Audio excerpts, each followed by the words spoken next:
What is up, everybody? We got a surprise today on this Monday. We knew the new variety set was coming out with the patch coming on Wednesday in Legends of Runeterra, but we all thought it was going to come on Tuesday, tomorrow. We actually, as you can see now, they showed and released all of the variety cards that are going to be in the patch today. So we're going to jump in and take our first look at these things and see what we got coming. I am excited to play some of these things on Wednesday. Let's see which ones are the memes, which ones are the dreams, which ones are going to break the meta. Right now, let's jump right in. First card that was released, Captain Indari. 6 mana, 5/5. When I'm summoned, I improvise. Plunder, forge other allies. So my initial thoughts on this would be that it looks like they're trying to do some more Samira synergy here.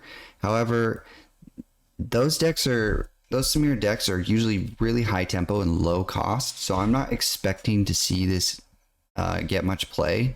It is interesting that they're trying to forge other allies, but you think of other cards like Genevieve, for example.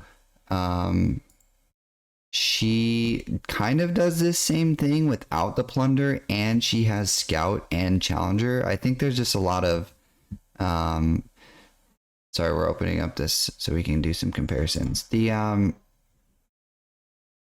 like Genevieve just feels like a way better version of this. When I'm summoning, give other allies +1/+1 this round. She is a 5/4 versus the 5/5, but this just feels, if you want that kind of like big 6-drop to kind of close out like that, I think it's just simply stronger than Captain Indari. Granted, this is Weapon Master.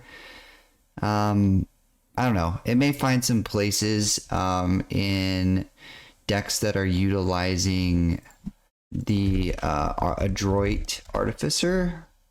When you're summoning, activate all ally plunder effects. Kind of interesting. You can get double value out of it. But I think it's a little too slow. That's my initial thought. Move on to the next one, Beguiling Cobra. Now this one looks fun. First thing you'll notice is the reptile subtype tag, which is going to allude to future subtypes coming in. Very interesting. I think immediately there's not a lot of extra use out of that other than some copium for our good friend Warden of the Tribes. It gives us an extra subtype that'll buff this.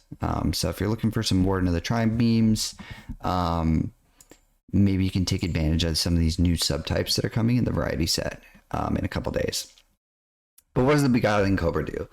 7 mana, 4/7. Each round, the first time you summon another follower, summon an exact copy of it. The first time you summon another follower, so it's not over and over. If your board is full, grant its stats and keywords to me instead. So this sounds really cool for sure. I'm a little worried about it being 7 mana and taking so long to get there. I tend to think that something like this is gonna work better in a swarm kind of deck as opposed to a trying to copy huge unit deck. So I'm thinking something like, we don't really see it now, but maybe there's some kind of swarm elusives that comes out of this in Ionia. Maybe you can pair this with Bandle City Swarm and you're trying to fill the board. I think you can get really sick value out of this when the big thing you're trying to do is it's 7 mana. So you're trying to get value immediately, which is kind of weird because you're incentivized to play something cheap after the fact. And then the next turn you can play something big, but you can start to kind of hack that if you are playing things like Bandle Gunners. Really big statted value, but this thing can drop down to 1/0/1/2 mana, and now you're dropping double Bandle Gunners to close something out. Can be pretty disgusting. So maybe there's a place there for a card like that. Does seem kind of slow, but I think, we may see some surprising memes come out of this. So definitely gonna check that one out. That's very interesting. Next, Perfidious Promoter. When you refill mana, create a fleeting random follower in hand that you can exactly afford. 4 mana, 4/4. stat wise, nice card. I think the way that this text reads leads me to believe that you'd want to use this in a more tempo oriented deck. I think you can kind of think of hitting like a 6-7 mana coin, and you're going to drop a free 7 mana unit. But if you think about that, those decks that are getting really, really high coin costs are like Karma Set, which first of all is not even in Bilgewater.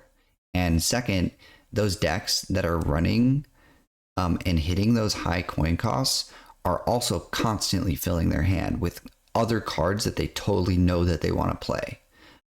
This one is a little risky because if you're going to play this big coin and you can exactly afford it, you better hope that that randomly generated follower is going to be good. And there's a chance it's not, because it's also fleeting. So you don't even get to use it later.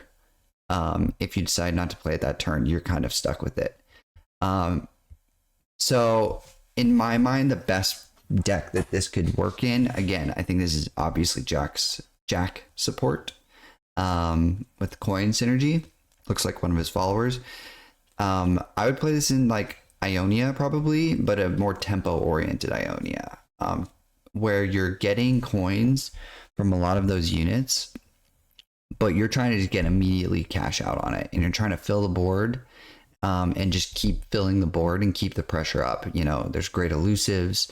There's there are a lot of great coin cards in Ionia in general. So I think you can get some pretty good tempo out of this if you're going to see it. It's hard to say for me if this is really good. I think there's a few too many qualifiers, even though the stat line is really great. So we'll see where we rate this when we put this on the spectrum, but TBD. I think it's like a mid-tiered good card. Weapon Master, 3 mana, 2/2 innovative Blacksmith is next. When I'm summoned, I improvise each round. The first time you forge or equip an ally, heal your Nexus 1. So this to me kind of sits in the same space of Cosmic Youngling, which found like a lot of value. I think that ended up it surprised me at least on how much value you can get out of that. This kind of, I think, can sneak up and do something similar. If you hit a good improvise on this, Pot of Pain makes this a 3/4. The other thing too is, depending, I believe the improvise will also count as that first equip, which means you're essentially dropping a 3 mana 3/4, heal your Nexus 1 on the first play. Another funny thing you can do with this, I don't know if it's ideal, but the can't attack improvise, the one that's +3/+2 and makes it so your unit can't attack, isn't actually too bad for this. Gives you a 5/4, which is pretty sturdy. And it just guarantees you're getting this backline heal all the time. Again, it's not ideal, but this in a funny way is like, doesn't actually hate that card on them just for being survivable with backline. I think it's good, great Weapon Master and like Orange support to kind of get a little bit more of their curve going. It smooths things out for them where they had issues before. But honestly, this feels good enough that I think you might slip this into other Freljordian decks just for that heal, that value heal. It's pretty great. And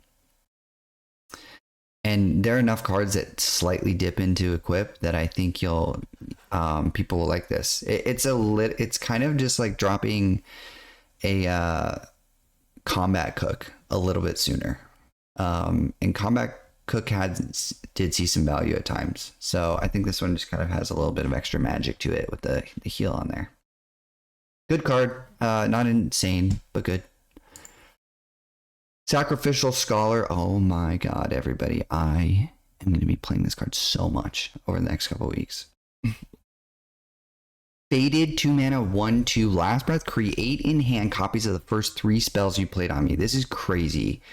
I think there's so much flexibility in this card. Really good synergies with Pantheon, obviously.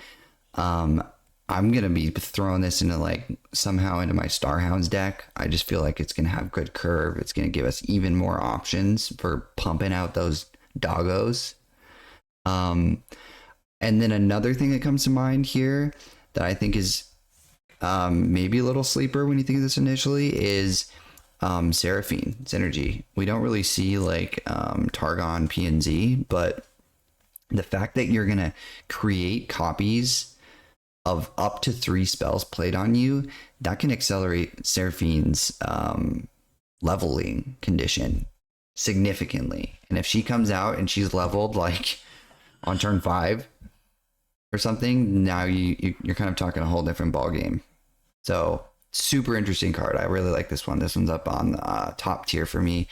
It's flexible. It has fun elements to it. It also seems strong. I think you're going to see this in strong decks. You're going to see this in meme decks. This is going to be great. This is going to be a lot of fun for people over the next few weeks. And we're going to go to the opposite side because this Birdo, other than adding a new subtype, which is probably going to be cool in the future, this Birdo does not seem great. Gives other bird allies quick attack, +1 and quick attack. The only saving grace here is, I mean, I just went through and counted as many of the birds that I could think of, and I'll show you them right here. A lot of these birds that come to my mind, Valor, Fleet Feather Tracker, Silverwing Vanguards, they're all 2/1s. They are Challenger, which is good to give quick attack to Challenger, which is great for removal, but they're all super fragile. So if you don't have a great way to buff these birds, then this is looking pretty weak. But, you know, this is obviously an indication of a future archetype coming, so we don't have to expect that it's the greatest thing right now in this current set. Next thing, Doggo. It's a shame. We do love our doggos, but this doggo is not the greatest doggo. 4 mana, 1/5. Each round, the first time another ally dies, draw 1. So this can only draw up to 1 card a round if an ally dies. It is a 1/5, beefy stats. It lives to Quietus. It's over the condition for that, but it does really easily die. You pay 4 mana and you can lose this for 2 mana with a Soul Harvest, which is a shame. I guess in metas where Shadow Isles isn't that prevalent, you can get more value out of it, but honestly, it just feels like a direct comparison and probably worse card than Spirit Leech, which is also 4 mana, a unit, 4/1 body, very fragile in a different way. This is more fragile, arguably, much more fragile, but the 1/5 stat line is a little spook to me. The thing with Spirit Leech, though, is you kill an ally and you immediately draw 2. You absolutely get the value out of it. So even if it dies, you already got your draw 2. The fact that for you to get more value than Spirit Leech would take 3 rounds for this dog has me a little not super on board with this card. I think there's just a lot of better draw in the game, especially in Shadow Isles right now. So I don't think Shadow Isles has an issue drawing where this engine would be super valuable. So this is pretty low on my list. Next one, the roller coaster. We're going up to the highs because Altar to Unity, 4 mana landmark. When I'm summoned, you draw a unit, 4 mana, draw 1. Great. Then when you summon an ally, grow its stats to equal its cost. This is really cool with certain cards. I immediately think of Mihira, Aspect of Justice. A Demacia Targon deck is kind of interesting. Now, typically, Mihira, you would build a deck that has a lot of buffs or hand buffs to kind of get this working, but there is a world where you can play Mihira in this Altar of Unity deck and you're immediately getting the value without all this hand buffing. So you can invest your resources into other elements that are going to make your deck interesting. To go further with that idea, I think that maybe, just maybe, some kind of Elites Targon Altar of Unity deck could be disgusting simply because of this Zolani the Bloodweaver on top of it. This just seems like it can be really strong. You drop 7 mana, and instead of it being a 2/2, it's a 7/7, which was kind of throttling its whole empowered idea here. I think usually when we would play this, you can get Zolani up to around 10 to 12 relatively easy by the time she's able to be played. But this extra boost of from 2 to 7, so 5 attack power, is 2.5 units that otherwise would have attacked. And this can literally be the difference, that 5 attack, if you're getting her if you get her up to 12, which is very possible, that's literally the difference between her transforming on your attack and not, which is obviously the biggest deal. You could get her at 10 with the +5 on this 7 mana, and you can bump her up with a Pale Cascade.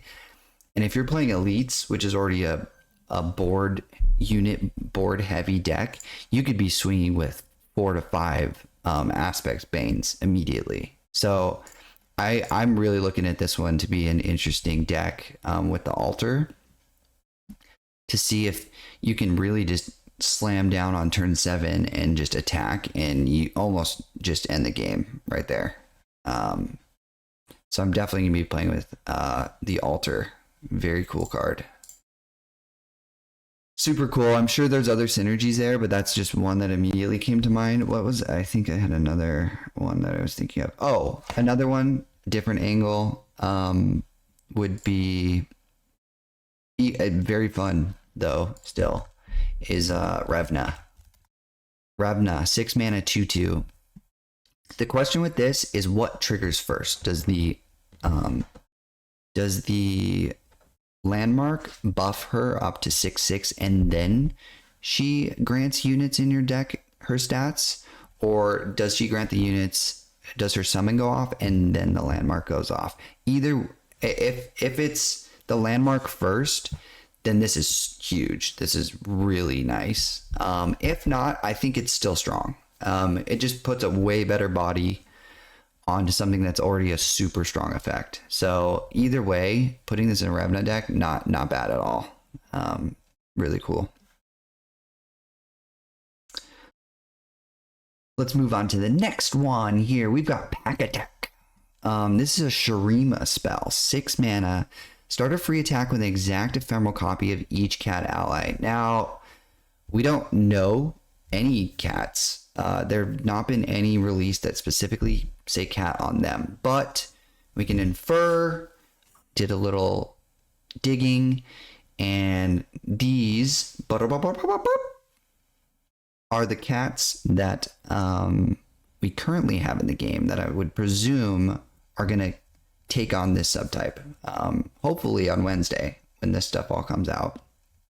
The biggest one to me that stands out is Cunning Kitten. Cunning Kitten, I think, is obviously a meme card right now, but there's some funny stuff you can do with this. There is a deck floating around, a meme deck floating around out there that Visionary One had made, that uses Cunning Kitten and Called Shot to summon a bunch of these kittens. We also were messing around with a Cunning Kitten Zevi deck the other day that just gives you a flooded board of cats, and then you are using Called Shot to do parallel convergence. Whoops. Called Shot to summon the ephemeral copies of each of those cats and attack with them. They're all 4/4s. You're drawing so much. You have a ton of 4/4 cats everywhere.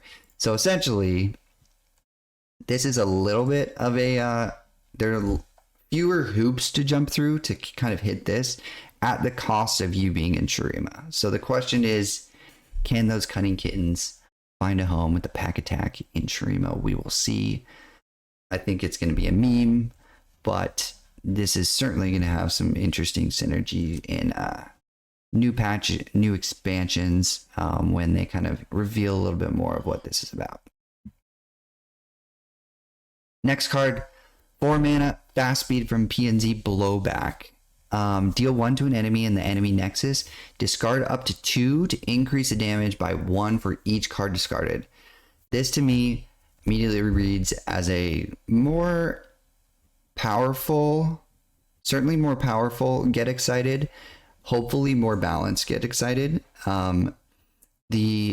You are getting the added benefit of hitting Nexus and an enemy, so you're dealing 6 damage. But you're paying 1 additional mana and you're discarding 1 more card. I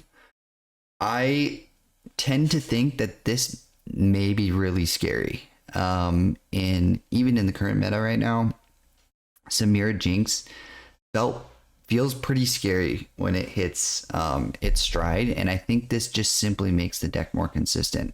And it gives them more burn that they were missing.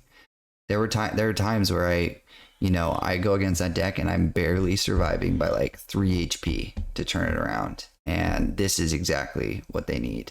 The Augmented Experimenter was already doing a lot, but it was 6 mana, discarding the whole hand and doing 3 to 1 enemy. This is cheaper to essentially do the same thing, but goes face and kills one of your blockers. Like this is scary. I feel like they probably put 2 copies of this in there. 3 seems like too many, but 2 seems super solid in that deck.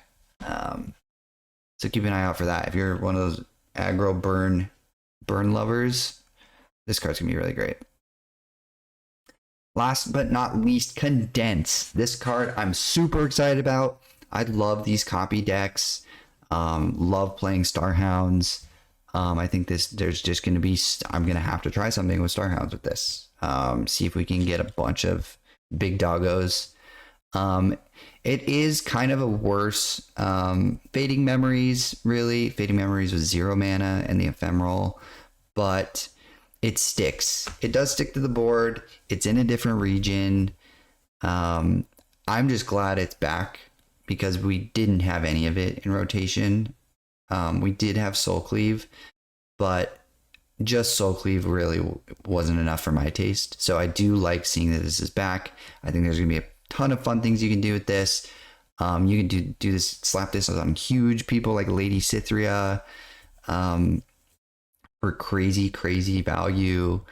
Or you can kind of go for some of those other copy decks. You can use this on a cat. You can use this on dogs, on the Starhound packs, like I said. But yeah, super cool card. I think Mirror Mage could even be like kind of funny with this. Create 1 cost copy of something. Mirror Mage is copying it because it's created. Lots of fun, weird stuff you can do with this for sure. With that being said, we're going to take all of these cards that we just reviewed, and we're going to do a quick little tier list. Oh wait, I need to reset this. Okay. We're going to do a quick tier list here of what I think, what cards there are to look out for and which ones are poo-poo, do not play. Like I said, I think most excited for Sacrificial Scholar. I think it's going to be great. And Altar to Unity. I think these are dope cards. These are going to have some cool stuff. This is Targon power, in my opinion. Big Targon fan. So if you like Targon, you like buffing up units, these are going to be sick. Condense, also really fun card. I don't think it's going to be S tier, but I think it's going to be fun. I think there's going to be a little bit of power in there. Super flexible. You can pick any follower with that. So you can pick an enemy's follower, and this is cool. Really fun card. What else do we have here? Blowback, S tier, I think. I'm not excited about it. I'm not going to get excited about the new Get Excited. This is a little risky. I'm hoping that there are going to be some nerfs to Samira that balance a little bit of the scare. Otherwise, we could be seeing Samira Jinx just like so crazy in this next patch. What else we have here? Poor Doggo, Grave Companion, Sag. I think this card, Innovative Blacksmith, really good card. It's going to be awesome in Jax decks, awesome in Orin decks. I think it'll even find play in not completely equipment driven decks. You know, even things with a little bit of equipment splash in there. I think it's actually not that bad. But super great. It's a much needed curve smoother for Freljord that they've kind of been missing. Royal Shimmerwing, the birds are not quite the word right now. Maybe in the future there is potential. Beguiling Cobra, interesting memes for sure can be made from this one as well. I will look into it, and if you guys have any interesting thoughts, feel free to leave them in the YouTube comments or message me on Discord. I will play with this. I don't think it's gonna be super great. It's just a little too high cost. Captain Indari, not a big fan of this card either. I think it is C though. I don't think it's total trash. I think there are like niches where this is going to work. It does improvise. It does buff. Like Genevieve is not a bad card, and this kind of does Genevieve things with Adroit. If you're doing the Adroit Artificer with Riptide Rex and you're running this in there, there's some kind of late game finisher plunder deck that I think is possible. I just think there are way better options though. So that's why I would rate a little lower. Pack Attack, not great synergy with anything yet. We'll see in new patches. And then lastly, Perfidious Promoter. This one's a little hard for me to rate, but I think I'm going to put it just smack in the middle at B. It seems like it has a lot of value, but I think these fleeting random followers can really, they can hose you. They can also make a game, but they can also break a game. And I think there's a little bit of anti-synergy with coins, at least. Maybe we'll have to see. I haven't thought as much about a tune. A tune could be a lot better. And actually that does kind of reinforce that tempo game plan we were talking about. If you're using a tune and you're throwing down quick coins, like 2-cost coins, 1-cost coin, maybe even if you're just really trying to push some bodies down, I think you can start to lay down some pretty heavy tempo with this, which makes it a pretty good it's like an early to mid game kind of deck. But I could just the fact that it's in PNZ and Jack already kind of is struggling a little bit, you know, compared to other cards. I think it just runs out of steam a little too soon, which puts it at B for me. I think the stat line's great though. There is a good chance it could sit here in A. Maybe I have a hot take, but I think it's gonna sit here in B. I think it's gonna be average. And that is going to be it for us, everybody. If you liked this deck, or not deck review, this patch variety set review, let me know in the comments. Let me know on Discord. Like and subscribe. We're going to be doing more of this.